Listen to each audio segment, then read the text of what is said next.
Grabe palang mid-range shooting ni Cam Reddish, hindi sumasablay ang mga tira, pero bago yan, Lakers at Nuggets magtatapat sa opening night ng regular season. Nabigo nga po ang Lakers last season na makuwang muli ang kampyonato matapos sa talunin sila ng Denver Nuggets sa West Finals. Pero ngayon mas lalo nga pong pinalakas ng Lakers ang kanilang roster matapos sa kumuha ng mga solid big man ang nasabing team bilang pantapat sa Denver Nuggets.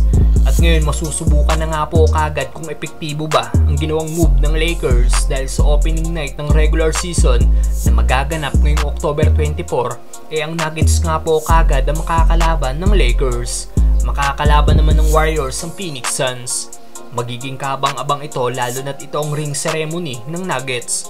Makikita natin kung may spoil ng Lakers ang gabing ito para sa defending champion. Samantalang Cam Reddish, grabe pala ang mid-range shooting.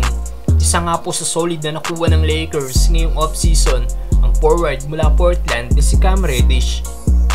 Isang 6'8 forward nga po si Reddish na may tira sa labas at malakas din kung dumipensa. Nag-average nga po ito ng 1.2 steals per game last season niya sa Portland. Pero ang hindi natin alam, isang master of mid-range jumper din pala si Reddish. Dahil sa isang practice nito, nagpamalas nga po ng kanyang galing sa mid-range shot si Cam Reddish. Tara, panoorin natin ang nasabing video.